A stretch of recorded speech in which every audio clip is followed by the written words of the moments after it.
Crime time में बात संस्कारधानी जबलपुर से सामने आई एक ऐसी खौफनाक वारदात की करेंगे जिसने हर किसी को हैरान कर दिया। संस्कारधानी की एक पॉश सोसाइटी जहां सब कुछ बहुत शांत था, लेकिन तभी गोलियों की आवाज ने हर किसी को दहशत में डाल दिया। लोग हैरान रह गए, सोचने पर मजबूर हो गए कि आखिर यहां किसने गोली चलाई और गोलीबारी में किसकी जान चली गई। आखिर वो सिरफिरा कौन था जिसने उस महिला की हत्या कर दी और खुद भी सुसाइड की कोशिश की। आखिर उस घर के अंदर क्या हुआ था जो एक गोली ने उस महिला की जान ले ली, इस रिपोर्ट में देख लीजिए।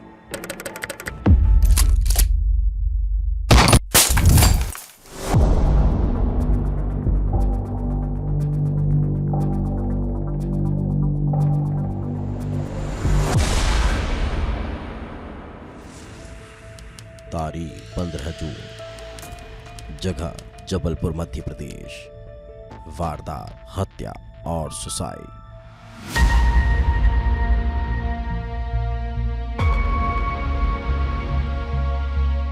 मध्य प्रदेश के संस्कारधानी जबलपुर।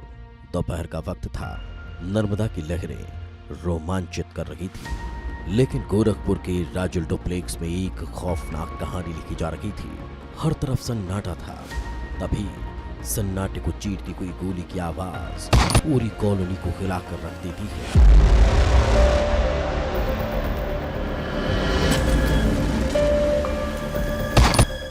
एक के बाद एक दो फायरिंग की धमक से लोग डर जाते हैं। तत्काल पुलिस को सूचना दी जाती है। पुलिस मौके पर पहुंच जाती है। कॉलोनी में एक मकान के बाहर भीड़ लगी थी, क्योंकि गोली की आवाज यहीं से आई थी। और जब पुलिस मकान के अंदर दाखिल होती है तो तस्वीरें होश उड़ा देने वाली थी। घर के अंदर एक नहीं बल्कि दो लाशें पड़ी थी। कमरे के अंदर जैसे खून की नदी बह रही थी। हर तरफ खून था। खून से लथपथ लाश को घसीटने के निशान थे। एक युवक और युवती की लाश घर के अंदर थी और उनके शरीर पर थे गोलियों के निशान।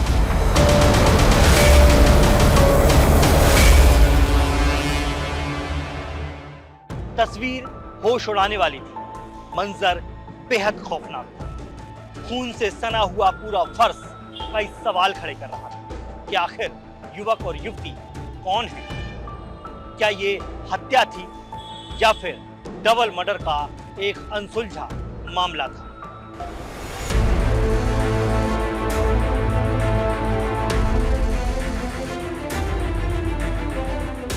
सवाल हैरान कर रहे थे। जांच शुरू होती है, पूछताछ तेज होती है और फिर परत दर परत कहानियां सामने आने लगती है। क्योंकि ये युवक युवती आपस में बिजनेस पार्टनर थे। शक्ति कोहली नाम की युवती इस मकान में ब्यूटी पार्लर खोलना चाहती थी और फर्नीचर का काम करने वाला दीपेश उसके साथ पार्टनर था। दोनों एक साथ कारोबार की नींव रख रहे थे। लेकिन ब्यूटी पार्लर शुरू होता इसके पहले ऐसा कुछ हुआ कि दीपेश ने अपनी बिजनेस पार्टनर शक्ति कोहली की गोली मारकर हत्या कर दी और हत्या करने के बाद खुद को भी गोली मार ली।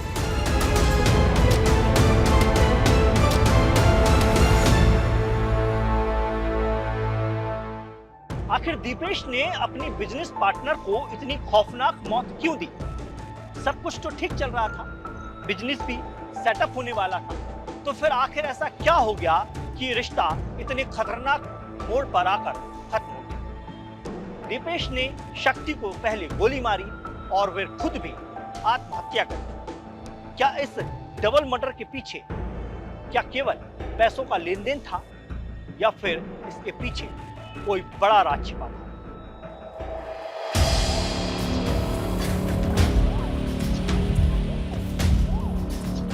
जांच जारी थी।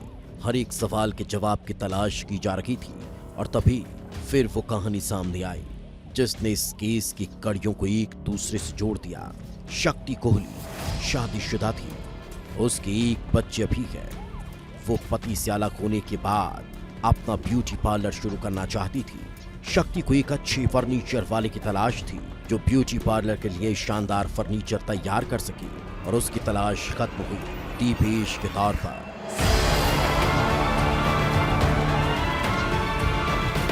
दीपेश फर्नीचर का काम करता था। जिसने शक्ति को भरोसा दिलाया कि पार्लर के लिए अच्छा फर्नीचर बनाकर देगा। दोनों की मुलाकात होने लगी और फिर दोनों ने पार्टनरशिप में ब्यूटी पार्लर खोलने का फैसला कर लिया। सब कुछ ठीक चल रहा था, लेकिन शक्ति कोहली को पता चलता है कि दीपेश अच्छा आदमी नहीं है। उसका आपराधिक रिकॉर्ड है और उस पर रेप केस भी चल रहा है।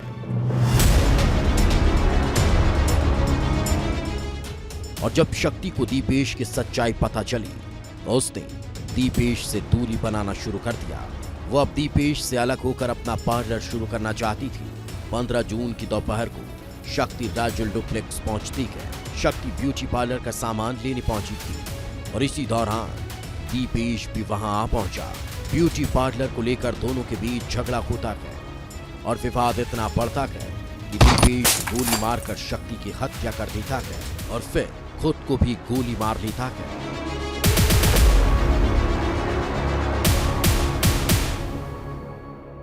पिछले कई वर्षों से 1 साल से 10 महीने से करीब साथ में है और वो अपराधी प्रवृत्ति का है। ये उससे हटना चाहती है, इससे पार्टनरशिप नहीं करना चाहती और कई बार जान से मारने की धमकी दी। पिस्टल उसके पास 8 उसके पास बुलेट है, ये बताई उस लड़की ने जो ख़त्म हो गई है।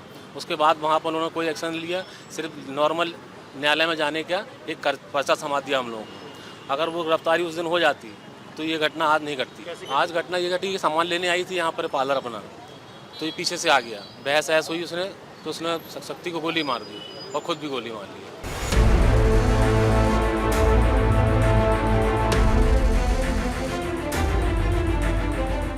पुलिस और फॉरेंसिक टीम घर के अंदर एक एक चीज की बारीकी से जांच पड़ताल कर रही थी। लाशों को पोस्टमार्टम के लिए भेज दिया गया ताकि इस बात का खुलासा हो सके कि पहले किसकी मौत हुई, पहले गोली किसके ऊपर चली। क्या वाकई में दीपेश ने शक्ति की हत्या कर खुदकुशी की है या फिर मौत का असली सच कुछ और ही है, या फिर सच वही है जो कहानी सामने आ रही है।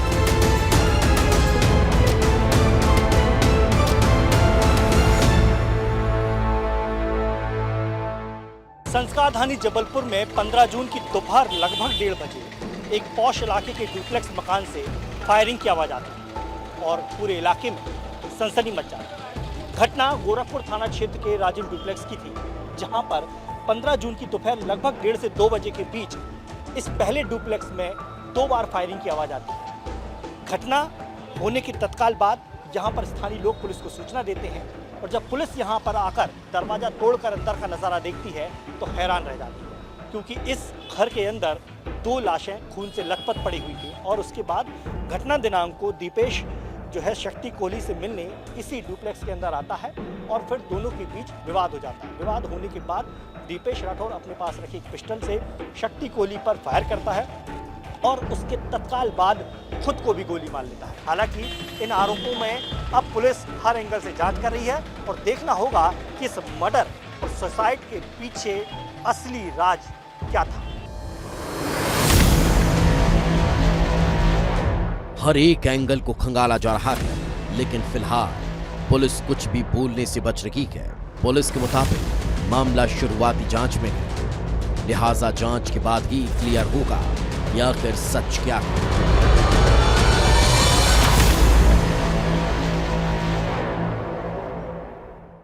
उस संबंध में अभी हम लोग एफएसएल की टीम आ गई है। इसमें बहुत बारीकी से अनुसंधान किया जाएगा और जो तथ्य हैं वो सामने आने पर आप लोगों को समय पर हम लोग इन्फॉर्म करेंगे।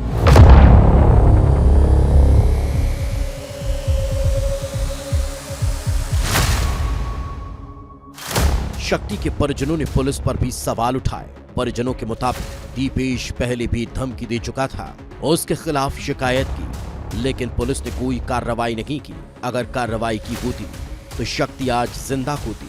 शक्ति की मौत के बाद परिजनों ने उसकी गाड़ी में भी तोड़फोड़ की। हालांकि पुलिस ने समझाइश देकर जांच का भरोसा दिलाया है, लेकिन सवाल यही है कि आखिर इस वारदात का असली सच क्या है।